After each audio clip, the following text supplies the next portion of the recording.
Nandyan lahat ng videos ko, hindi ako nagdi-delete. I-quote nyo lang ako o kaya i-play nyo yung video ko na naglabas ako ng fake news tapos i-debunk nyo. Napakasimpleng gawin. Nag-aakusa lang kayo na naglalabas ako ng disinformation. Tapos, nag-aakusa kayo na kinasuhan nyo ako ng cyber libel. Wala man lang konteksto yung paninira na ginagawa ni Risa Hontiveros. Kaya nga hamon ko, ipakita nyo.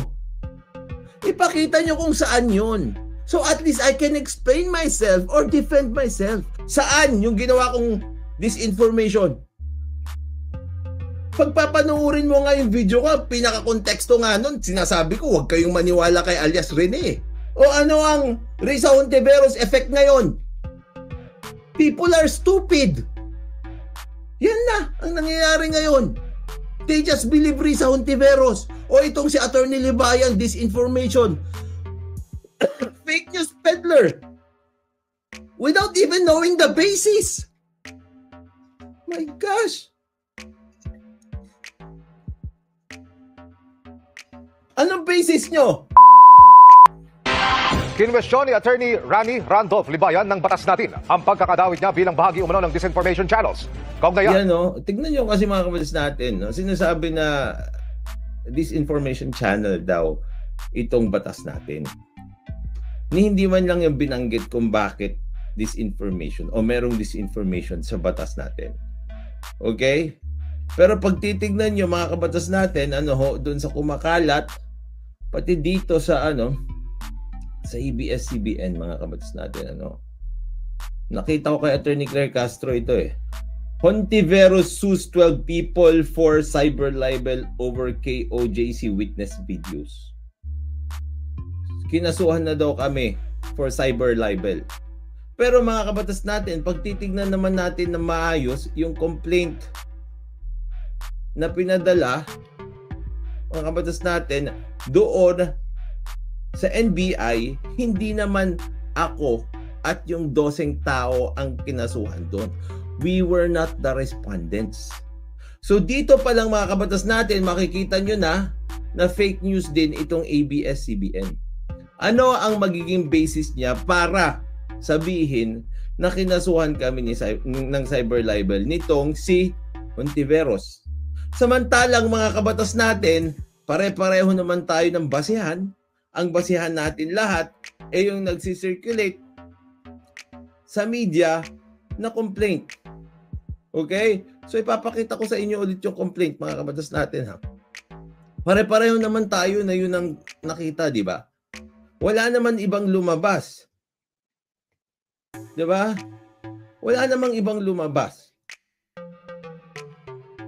na sinasabihan na kinasuhan kami.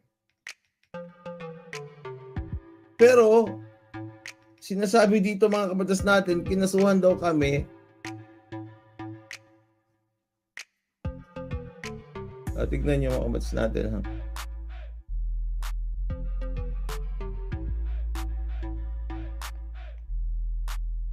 Pakita ko lang sa inyo para kompleto na pag gagamitin natin sa korte, walang problema.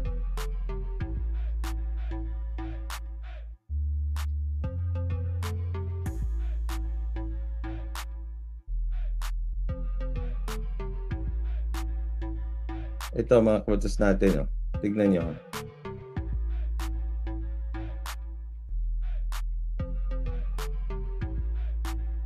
makikita nyo naman ang simpleng-simple dito yan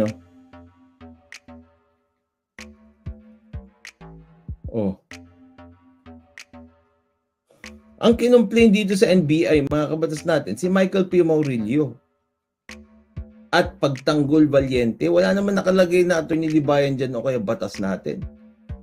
So pag titignan nyo dito sa ABS-CBN, Hontiveros sues 12 people for cyber libel over KOJC witness videos. Ano ang dahilan kung bakit ganito? Mga kabatas natin yung ginagawa nila. Kasi nga mga kabatas natin, gusto nilang maging sensationalized. Maging sensationalized yung kaso-kaso na yan.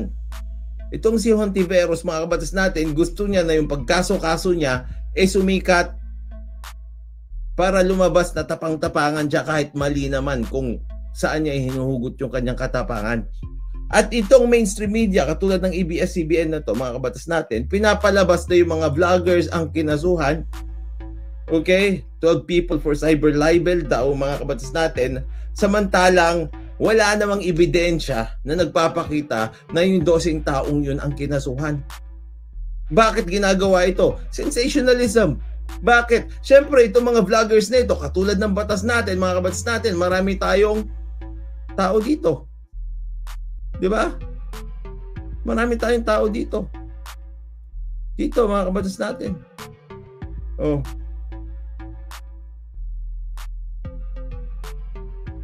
Di ba? Oh. Bakit ganyan ang linagay? Samantalang kitang-kita naman natin doon na wala naman kami doon. Pampasikat lang. O, tuloy natin dito. May hamon kasi ako kay Rizal Ontiveros, mga kabats natin. Sa inihaing reklamong cyber libel sa NBI ni Senadora Rizal.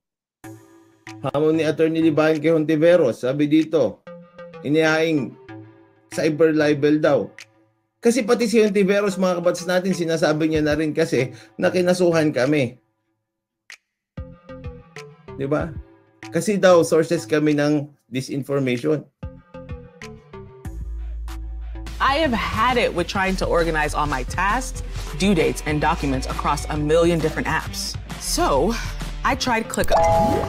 Now I can stay on top of my tasks in one place, visualize and manage work my way, and collaborate on documents with my team, all in one tool.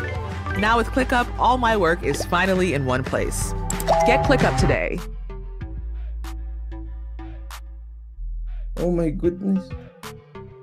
Ito kasi ang problema, mga kabatas natin. If you don't present the people to the people, if you don't present to the people kung ano talaga yung nangyayari, at ikaw din, Hontiveros, if you don't represent actually your complaint at para lang magkaroon din ng sensationalism, para sumikat ka, para pag-usapan ka sa buong mundo, gagamit ka ng 12 na vloggers, hindi rin tama yun. Hindi ka lang gagamit ng 12 na vloggers.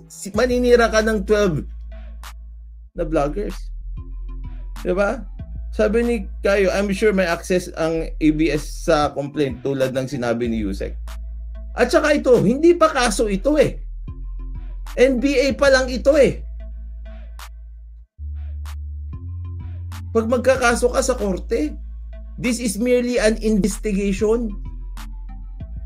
Imbestigahan lang. Wala pang kaso na naipa-file. Ay. O mamaya natin pag-usapan yung kay Yusek. Isa rin yun. My goodness. Rizal Ontiveros laban sa mga... O sabi ni Code Guidance, exposure daw kasi yun para sa 2028. Well, yun nga ang ginagawa niya ngayon. Napanood ko yung kay Kayo. Ang dami rin nagsasabing ganyan sa Reddit, online.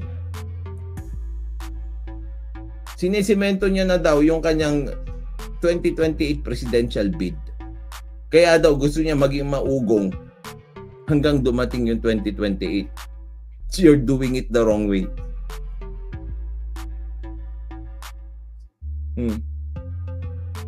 My goodness. Oh. Ay papakita ko sa inyo yung Hontiveros effect din, mga kabatas natin, doon sa comment section. Those are people also that were misled by Hontiveros.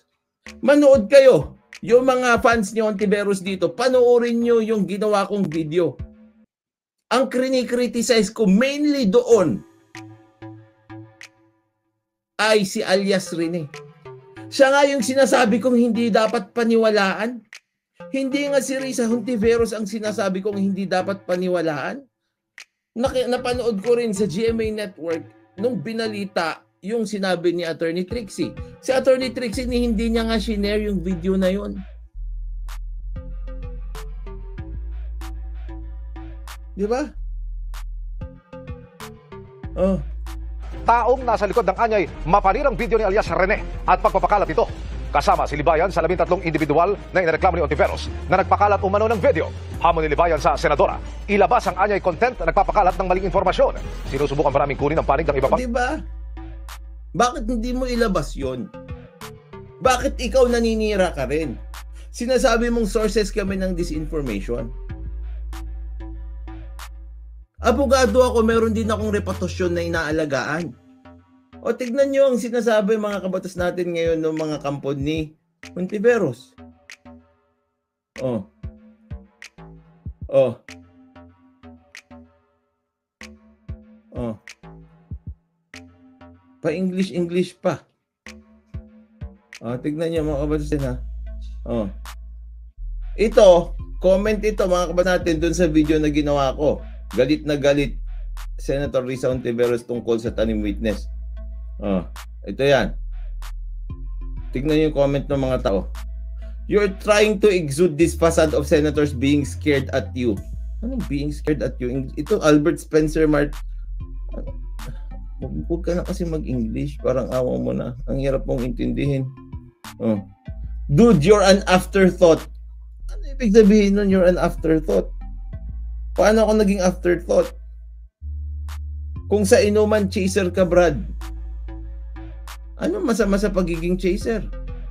Everyone has to fulfill a particular role. Hindi pwedeng alak lahat sa inuman. Kailangan may chaser, may pulutan. Hindi pwedeng alak lahat sa inuman. Kailangan may iinom din. Paano naging afterthought ang chaser?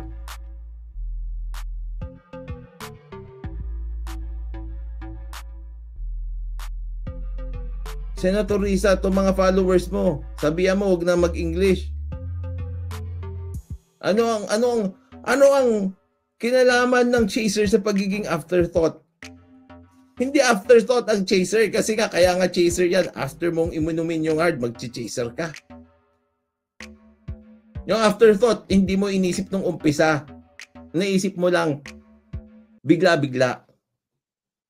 Yung chaser nandyan na yan. Role na ng chaser na nandyan siya talaga. Oh. Oh. Sagutin mo na lang, attorney, kunwari ka pa kasi DDS ka din. Halatang halata ka eh. Ito yung mga nangyayari ngayon. This is the Hontiveros effect, mga kabatas natin. Look at the comments. Sunod-sunod yan, no? Ito yung mga top comments ko. Oh. Ano naman kung DDS siya, may problema ka? Oo, may problema, walang certificate. Nag-aaway-away silang ganyan. Ma'am Silibayan ang may problema ngayon. Paano ko nagkaroon ng problema dito? Hindi nyo ba alam kung ilan yung kaso? At nahinarap ko kay Raffy Tulfo. And I do believe Raffy Tulfo is more influential and richer. Way richer than Risa Hontiveros. I bet my puwet on that.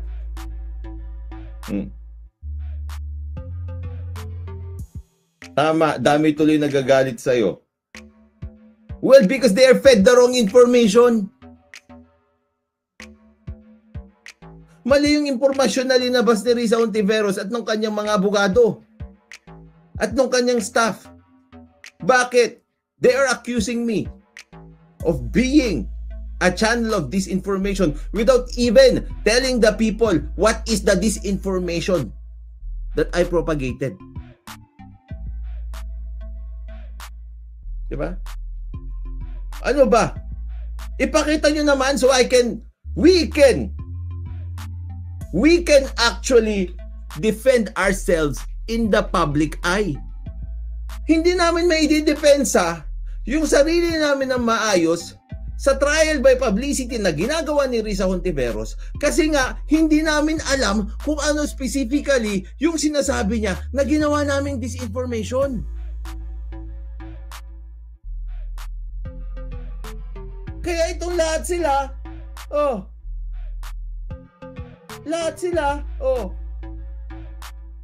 puro na nga sila DDS, ako hindi. Attorney Libay, natawa ako dito, in denial pa. Lahat sila na mga misinformed. Kasi nga, there is only destruction of my reputation. Ang ginawa dito ni Risa Hontiveros, sinira lang yung reputasyon ko. Sinabi na ako ay channel ng disinformation at hindi niya sinabi kung ano yung disinformation na yon. So how will I ever correct myself or at least defend myself?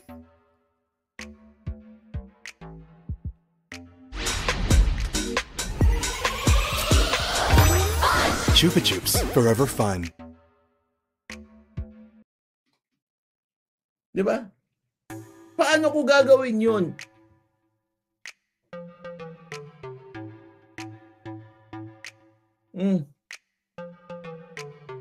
Oh, sira na pangarap ni Virus. Dapat lang sa NBI para maimbestigan yung mga reaction channel na nagpe-peddle ng fake news. Itong si Attorney Claire Castro na rin, sinasakyan na rin ito. Eh di syempre, alam mo naman si Attorney Claire Castro, hindi naman makaripat sa akin yun.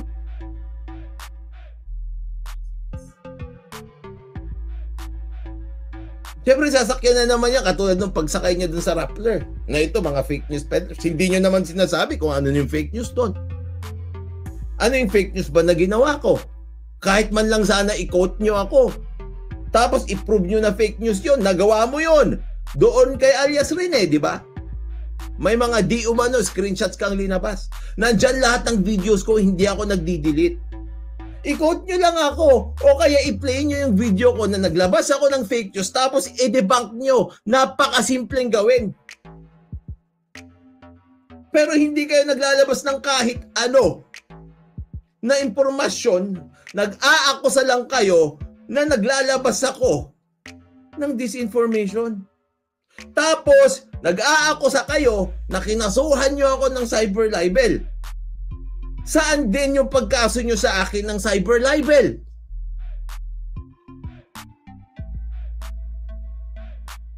Nasaan? Ikaw ba hindi ka maiinis pag ganyan? Hindi ka ba mabibwisit? Na diretso na paninira? Wala man lang konteksto yung paninira na ginagawa ni Risa Hontiveros? Kaya nga hamon ko, ipakita nyo. Ipakita nyo kung saan yun. So at least I can explain myself or defend myself. Or at least I can say sorry to the people I maligned kay Risa Hontiveros. Kahit kasuhan mo ako, kung mali ako, magsusorry ako sa'yo. Tuloy mo pa rin yung kaso. Hindi mo ako kailangan patawarin. Pero if I am wrong, I will say sorry because I did wrong.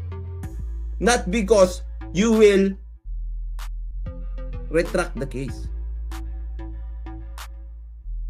Magsusorry ako dahil obligasyon ko yun sa community ko. Kung meron nga talaga akong ginawang fake news. Kung naging channel nga ng disinformation yung batas natin, I will say sorry. Pero wala naman kayong sinasabi. Diretso lang kayo paninira. Sabi ko nga dito sa batas natin, hirap na hirap kami mag-explain, magpaliwanag, ini-emphasize namin, ini-specify namin kung ano sa tingin namin ang dapat batikusin, ano ang tama at ano ang mali. Tapos kayo, disinformation agad. Kayo, fake news agad. Kayo, cyber libel agad. Nasaan? O yung mga nandito, nakulokoy ni Risa Hontiveros. Saan yung ginawa kong disinformation? Pagpapanoorin mo nga yung video ko, pinaka-konteksto nga nun, sinasabi ko, huwag kayong maniwala kay alias Rene. O ano ang Risa Hontiveros effect ngayon? People are stupid. Yan na ang nangyayari ngayon. They just believe Risa Hontiveros. O itong si Attorney Libayan, disinformation. Fake news peddler. Without even knowing the basis. My gosh. Anong basis nyo? Kahit dun sa mga videos kay alias Rene.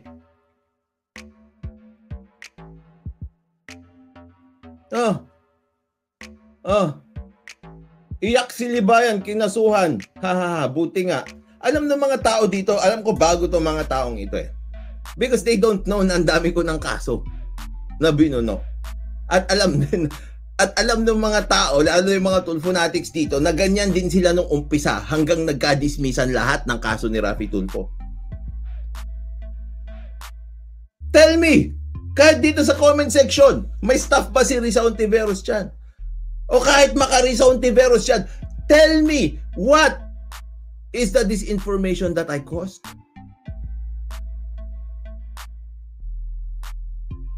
Oh, wag mo ilihis sa tunay na issue. Ako pa yung maglilihis sa tunay na issue. Oh, in denial na si Libayan ha, hindi raw siya didishit. Kailan ba ako nag-admit na didishit ako? Bakit ako magiging in denial na? When in fact, I was always consistent. Magnetic appeal, strong immunity, peak confidence. Conzace.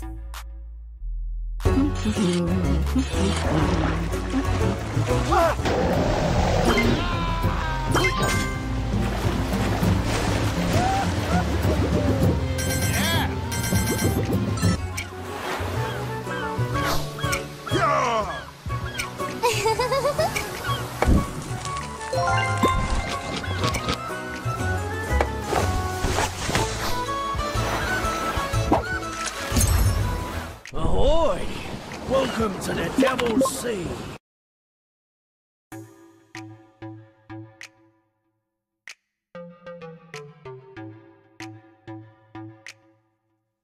O sabi ni El Maghirang, misinformation daw yung hindi mo pagkampi kay Rene. Ako nga yun nga, di ba El Maghirang, hindi ko nga kinampihan si Rene. Kinampihan ko nga si Risa Hontiveros doon pag titignan mo yung buong konteksto. Sinasabi ko na hindi dapat paniwalaan. Intro ko pa lang doon, sinabi ko, yung testigo ni alias Rene, doon sa Senado, affidavit, sinumpaan yun. Yung video, hindi sinumpaan. Ibig sabihin, mas mabigat yung affidavit kasi sworn statement yun. Intro ko pa lang doon sa video na yun.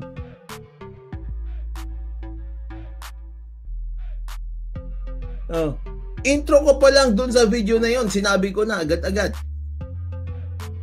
na mas may bigat yung Senate na testigo niya kaysa yung sa video dun sa Valiente.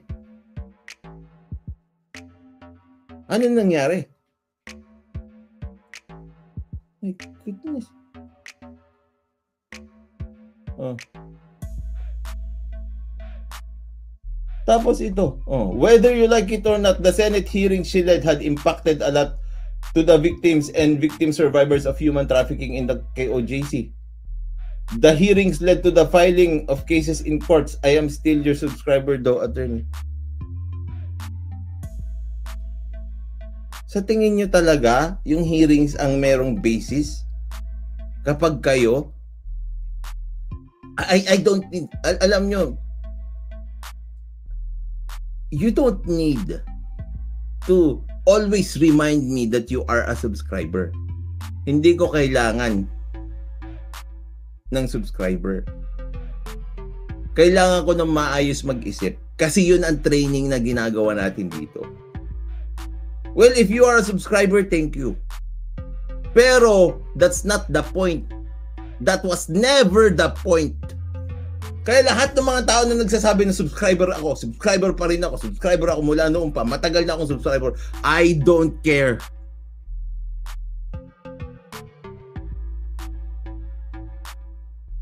I don't care. Oh, itong comment mo, wala ka naman sinabi maayos.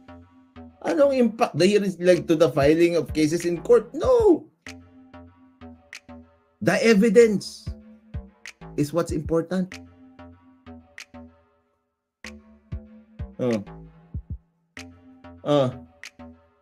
Torny, paano na yan? Ipakulong ka na batikang senador dahil sumasakay ka sa kasinungalingan. Imagine that.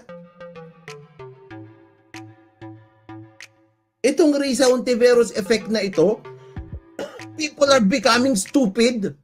They don't even know the basis why Risa Hontiveros called me and my community a channel of this information.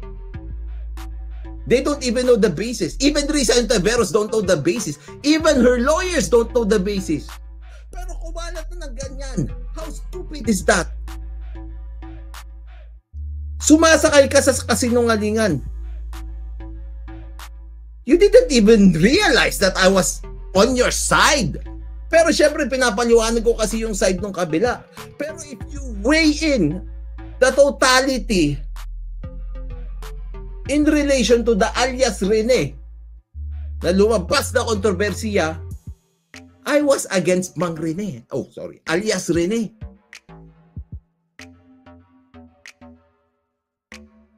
Oh, sabi ni Enzo Miggy, wala ngang kaso, paano